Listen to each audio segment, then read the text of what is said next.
पुण्यातील तनिषा भिसे मृत्यू प्रकरणी आज ससून रुग्णालयात तज्ज्ञांची बैठक। वैद्यकीय निष्काळजीपणामुळे मृत्यू झाला का याची करणार चौकशी। पुण्यातील दीनानाथ मंगेशकर रुग्णालयाच्या कारभाराबाबत राज्य सरकारसमोर 2 अहवाल सादर। चौकशी समिती अहवालावर आजच्या कॅबिनेटमध्ये चर्चेची शक्यता। न्यूज 18 लोकमतच्या बातमीचा इम्पॅक्ट। आजच होणार एसटी कर्मचाऱ्यांचा मार्च महिन्याचा उर्वरित पगार। महामंडळाला 120 कोटी देण्याचा जीआर जारी। लाडकी बहीण योजनेच्या निकषात न बसणाऱ्या सुमारे 8 लाख लाभार्थ्यांना 1,500 रुपयांऐवजी मिळणार फक्त 500 रुपये। नमो शेतकरी आणि लाडकी बहीण योजनांचा लाभ घेणाऱ्यांना फटका। प्रस्तावावर कॅबिनेटमध्ये चर्चेची शक्यता।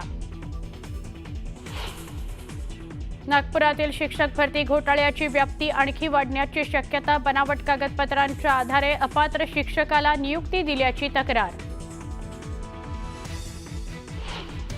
तुळजापूर ड्रग्ज प्रकरणी आज कोर्टात दोषारोपपत्र दाखल करणार। आतापर्यंत पोलिसांनी 35 जणांवर केले गुन्हे दाखल। 14 जणांना अटक, 21 जण फरार।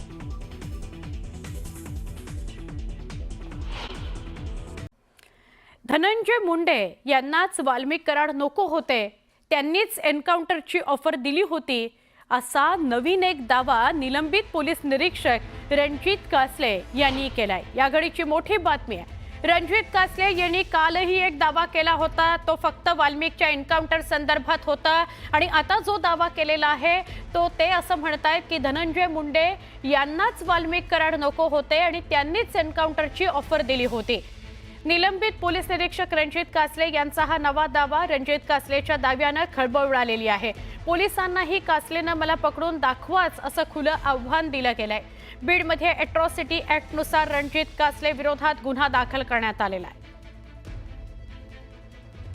रणजित कासले यांना या प्रकरणात निलंबित करण्यात आलेला आहे। निलंबित पोलीस निरीक्षक कासलेंनी काल दावा केला होता की जितका मोठा गुन्हेगार तितक्या मोठ्या एन्काउंटरसाठी तितक्या मोठ्या रुपयांची ऑफर दिली जाते। मलाही तशी ऑफर कराडला मारण्याकरता दिली गेली होती। हा कालचा दावा पाठोपाठ त्याचा नवा दावा समोर आला। धनंजय मुंडेंनाच हा वाल्मिक कराड नको होता, कदाचित तो डोईजड झाला होता आणि त्यामुळे त्यांनीच रणजित कासले यांना एन्काउंटरची ऑफर दिली होती असं कासले म्हणतायत। एन्काउंटर खुनी करण्याचा प्रयत्न केला आणि खुनी केला स्पष्टच सांगतो। आज असाही गुन्हा दाखल झालाय। ते धनंजय मुंडेंनाच नको होते वाल्मिक कराड, कारण त्यांची काही अंडी पिल्ली ते बाहेर काढणार होते आणि त्यांचा संबंध आला असता 302 मध्ये आणि आज ते आरोपी झाले असते किंवा होणारही नाहीत। कदाचित त्यांना खूप सपोर्ट आहे आपले महाराष्ट्राचे गृहमंत्री आणि सीएम फडणवीस साहेबांचा सपोर्ट आहे। ते होणारही नाही, त्यांना आरोपी केलेही नाही जाणार। तेवढे ते पुरावे दाबले गेलेले आहेत। ते जे निलंबित अधिकारी आहेत त्यांचं असंही स्टेटमेंट आहे की हे जे तुम्ही सांगताय की मला एन्काउंटर करण्याच्या सूचना होत्या, म्हणजे फेक एन्काउंटर्स या महाराष्ट्रात अलीकडच्या काळात किंवा देशात घडलेले आहेत, त्याला पुष्टी देणारं हे विधान आहे। पण याची चौकशी होणं गरजेचं आहे आणि जर हे निलंबित अधिकारी सांगत असतील की मी अशा प्रकारची नोंद अमुक पोलीस स्टेशनच्या डायरीत केलेली आहे तर ते अधिक गंभीर। जर अशा प्रकारची नोंद पोलीस डायरीत केली असेल तर त्याच्यावरती तेव्हाच ॲक्शन का झाली नाही। आमचे प्रतिनिधी सुरेश जाधव यांच्याशी बोलूया।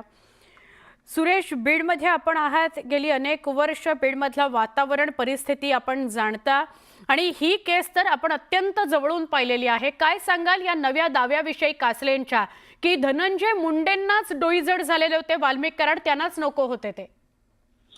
ज्या पद्धतीने रणजित कासले यांनी दावा केलेला आहे त्यामुळे खळबळ उडाली आहे। मात्र गेल्या अनेक वर्षापासून पत्रकारिता करत असताना वाल्मिक कराड आणि धनंजय मुंडे यांचे जवळून संबंध पाहिलेले आहेत आणि अशा पद्धतीने ते करतील आजही मला विश्वास वाटत नाही। का तर एकूण ज्या सगळ्या परिस्थिती आपण जर बघितल्या तर वाल्मिक कराड यांनी धनंजय मुंडे यांना निवडून आणण्यासाठी ज्या पद्धतीने सगळं काही यंत्रणा वगैरे केलेल्या होत्या, तर त्यामुळे अशा पद्धतीने होईल असं शक्य वाटत नाही। मात्र गेल्या काही दिवसापासून जर आपण बघितलं तर रणजित कासले यांनी अनेक वेगवेगळे दावे केलेले होते। काल देखील दावा केला होता की मला 50 कोटीची ऑफर देखील देण्यात करण्यात आली होती. फेक होय. एन्काउंटर करत असताना कशा कशा पद्धतीने एखादा जो व्यक्ती जेवढा गुन्हेगार मोठा असेल त्याची रक्कम कशी ठरली जाते होती, असे वेगवेगळे पोलखोल केले होता. बरोबर. आणि कालच रणजित कासले यांच्या विरोधात बीड शहरातील शिवाजीनगर पोलीस ठाण्यामध्ये गुन्हा दाखल झाला आणि त्यानंतर आज जो व्हिडिओ समोर आला आहे त्या व्हिडिओमध्ये त्यांनी स्पष्ट पद्धतीने धनंजय मुंडे यांचं नाव घेतलेलं आहे. होय. या अगोदर देखील त्यांनी लोकसभा निवडणुकीमध्ये आणि विधानसभा निवडणुकीमध्ये पैशाच्या गाड्या अडवल्या म्हणून कशा कशा पद्धतीनं हे केलं गेलं यावरती देखील त्यांनी प्रश्नचिन्ह उपस्थित केलं होतं. त्याचबरोबर माझ्या अकाउंटमध्ये 10 लाख रुपये आले, ते देखील कशा पद्धतीने आले होते, ते कुणी टाकले होते, या संदर्भात देखील प्रश्न उपस्थित केला होता. मात्र एकूणच रणजित कासले यांनी केलेल्या दाव्यावरती कितपत विश्वास ठेवायचा यावरती देखील महत्त्वाचा प्रश्न आहे. का तर त्यांनी नक्की, या नक्की. अगोदर देखील अनेक वेगवेगळे दावे केले होते. त्यामुळे साहजिक या संदर्भात आता तपासी यंत्रणा कशा पद्धतीनं तपास करणार हे देखील पाहणं महत्त्वाचं असेल. नक्की. धन्यवाद सुरेश माहिती दिल्याबद्दल. अजून एक खळबळ त्यांच्या वक्तव्यानं निर्माण झाली आहे ती अशी की मुख्यमंत्री देवेंद्र फडणवीस यांचं सुद्धा नाव घेतलेलं आहे की ते धनंजय मुंडेंना या सगळ्यातनं वाचवतील. सुरुवातीला बुलेटिनमध्ये एक मोठी बातमी बघूयात. मुंबईतल्या एल्फिन्स्टन पूल हा लवकरच पाडला जाणार आहे. मात्र या पुलाच्या पाडकामाला उबाठा शिवसेनेनं विरोध केलाय. पुलाचं पाडकाम केल्यानंतर दोन्ही बाजूला राहणाऱ्या नागरिकांच्या जाण्या येण्याच्या व्यवस्थेचं काय, पूल पाडल्यामुळे बाधित होणाऱ्या व्यापारी आणि फेरीवाल्यांच्या रोजगाराचं काय, असे अनेक सवाल शिवसेना उद्धव बाळासाहेब ठाकरे पक्षानं उपस्थित केले. आमच्या प्रतिनिधी सुस्मिता भदाणे आपल्या सोबत आहेत. या संदर्भात आपण बोलूयात. सुस्मिता, एकतर पूल पाडल्यानंतर त्याचे काय परिणाम होणार आहेत आणि शिवसेना उद्धव बाळासाहेब ठाकरे पक्षाचं या संदर्भात काय म्हणणं आहे? खरं तर आज हे साखळी उपोषण करण्यात येत आहे. एल्फिन्स्टन पुलाच्या पाडकामाबद्दल 15 तारखेची डेडलाईन ही देण्यात आलेली होती आणि यातनं जे समस्या निर्माण होणार आहे त्यासाठी 6 मागण्या प्रामुख्यानं मांडण्यात आलेल्या आहे. स्थानिक आमदार अजय चौधरी या ठिकाणी आहेत. खरं तर या सर्व परिसरातील नागरिकांच्या हरकती सूचना या घेण्यात आलेल्या होत्या. तरी देखील पाडकामाच्या बाबतीत कुठलाही बदल हा झालेला नाही आहे. अनेकांचे हाल होणार आहेत. अजय चौधरीजी आपल्यासोबत आहे. सर, काय सांगाल, कशा पद्धतीच्या मागण्या घेऊन आज तुम्ही या साखळी उपोषणाच्या मोहिमेला सुरुवात केली? 2021 पासून सातत्याने MMRDचे आयुक्त असो, विधानसभा सभागृह असो, महानगरपालिका आयुक्त असो, त्यांना सतत पत्रव्यवहार करतो आहे. मंत्री महोदयांशी याबाबत बोलणं झालं, परंतु MMRD कुठल्याही प्रकारचा ठोस निर्णय घेत नाही. जो काय ब्रिज तोडतात हा तर एक विषय आहेच, पण हा ब्रिज तोडण्याच्या अगोदर तिथल्या स्थानिकांच्या समस्या काय आहेत, काय नेमका अडचणी आहेत, कोण त्यांना AC कॅबिनमध्ये बसून समजणार आहेत का? म्हणजे स्थानिक लोकप्रतिनिधी आहेत, स्थानिक आमदार आहेत, स्थानिक नगरसेवक आहेत, यांना खरं म्हणजे विश्वासात घ्यायला पाहिजे होतं की काय अडचणी येतील. कारण हा ब्रिज तोडला तर सगळ्यात पहिला मोठी अडचण अशी आहे की वेस्टवरनं ईस्टला यायला आणि ईस्टवरनं वेस्टला जायला कुठलाही मार्ग नाही आहे. एक ब्रिज त्यांनी केलेला आहे, तो ब्रिज आहे एकदम आतमध्ये, तो रेल्वेचा ब्रिज आहे. तो वापरण्याकरता तुम्हाला माहिती आहे एकदा चिंगराचिंगरीमुळे तिथे प्रचंड मोठा अपघात झाला. इंडिया बुलच्या त्या परिसरापासून तर ते प्रभादेवीपर्यंतचे लोक जाणार येणार कसे, कुठेही विचार केलेला नाही. त्याचबरोबर ह्या जो उन्नत मार्ग बनतो आहे त्याच्यामध्ये जवळजवळ 450 कुटुंब बाधित होत आहेत. या 450 कुटुंबांचं पुनर्वसन कुठे करणार? खरं म्हणजे हे मोठे मोठे अधिकारी आहेत, त्यांना अक्कला आहेत का नाही मला माहीत नाही. कुठलीही योजना आखताना किंवा कुठलाही एखादी विकासाची योजना राबवताना त्यामध्ये विस्थापित कोण होणार आहेत याचा पहिला सगळ्यात विचार करायला पाहिजे, त्यांचं पुनर्वसन करायला पाहिजे आणि त्याच्यानंतर ती योजना अंमलात आणायला पाहिजे. तिथे अनेक रुग्णालयं सुद्धा आहेत, त्यांना सुद्धा याचा फटका बसेल. जरूर, नक्कीच. कारण आता आपल्याला माहीत आहे हा जो परिसर आहे प्रचंड रुग्णालयांनी भरलेला. मग केयंग रुग्णालय आहे, वाडिया आहे, वाडिया चिल्ड्रन आहे, टाटा हॉस्पिटल आहे, डोळ्यांचं बच्चूभाई हॉस्पिटल आहे, प्राण्यांचं हॉस्पिटल आहे, ग्लोबल हॉस्पिटल आहे, अनेक रुग्णालय आहेत. आणि ह्या रुग्णालयामध्ये आपण जरा थोडा वेळ थांबलं तर 5-25 ॲम्ब्युलन्स रोज इथून पास होतात. आता त्या ॲम्ब्युलन्स कुठून येणार?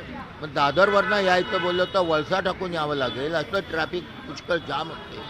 आणि म्हणून आम्ही सातत्यानं सांगत होतो की पहिल्या यांना पर्याय शोधा आणि मग तुम्हाला जे काय करायचं ते करा. मग कुठल्याही प्रकारचा विचारात घेत नाही. मी आपल्याला दाखवू इच्छितो, मी 2021 पासून ही पत्र लिहिली आहे. 2021चं पत्र आहे ते 2025 पत्र. हा प्रत्येकाचा विषय आहे पुनर्वसनाचा. काय दखल नाही घ्यायला पाहिजे. विधानसभेमध्ये मी एकदा 10 वेळा याच्यावरती बोललो, पण एकाही मंत्र्यांनी त्या MMRD ज्यांच्या हाताकडे आहेत ते मंत्री महोदय असतील, ज्याच्या नगरविकास खातं ज्यांच्याकडे आहे ते मंत्री असतील, एकानी कधीही चर्चेला बोलवलं ना. त्या विधानसभा सभागृहात दिलंय कशाला? आम्हाला आमच्या अडचणी लोकांच्या व्यथा मांडायला दिलेल्या. पण काही नाही, आम्ही करतो कायदा, आम्हाला वाटलं म्हणून आम्ही वाटेल ते करू. पोलीस ताकदीवरती, पोलीस बळावरती आम्ही काही करू असं तर आज नाही. आता बैठक सुरू आहे, पुन्हा एकदा पुढची तारीख देण्याची शक्यता आहे. 15 एप्रिल म्हणजे आज खरं तर हा वाहतुकीसाठी बंद होणार होता. या बैठकीमध्ये स्थानिक लोकांचा सुद्धा समावेश असणार आहे की फक्त प्रशासकीय अधिकारी नाही ना, फक्त प्रशासकीय अधिकारी. मग स्थानिकांना असेल तर आम्ही 3 आमदार येतो या परिसरामध्ये. या बाजूला मी आहे, पलीकडे कालिदास कोळंबकर आहेत, खालच्या बाजूला आमचं महेश सावंत आहेत. आमदारांना विचारायचं नाही, आमच्यापेक्षा ते बुद्धिवान आहेत. त्यांना एकांना नागपूरला बसून इथे काय आहे ते समजते, एकांना ठाण्याला बसून समजते आणि एकाला बारामतीला बसून समजते. अरे आम्हाला विचार ना, आमचा जन्म आहे इथला, आम्हाला माहिती आहे इथल्या अडचणी काय येतं. पण आमदारांना विश्वासात नाही घ्यायचं. आम्हाला वाटेल ते आम्ही करू, अशा प्रकारची भूमिका आहे. म्हणून हा इशारा आहे साखळी उपोषणाच्या द्वारे. यापुढचं आंदोलन अजून तीव्र असेल. नक्कीच आंदोलन पुढे जाऊन अधिक तीव्र होईल असं अजय चौधरी यांनी म्हटलेलं आहे. आज संध्याकाळी 5 वाजेपर्यंत हे साखळी उपोषण या ठिकाणी एल्फिस्टन पुलाच्या पाडकामाला स्थगिती मिळावी याकरता सुरू राहणार आहे. सुस्मिता, धन्यवाद या माहितीसाठी.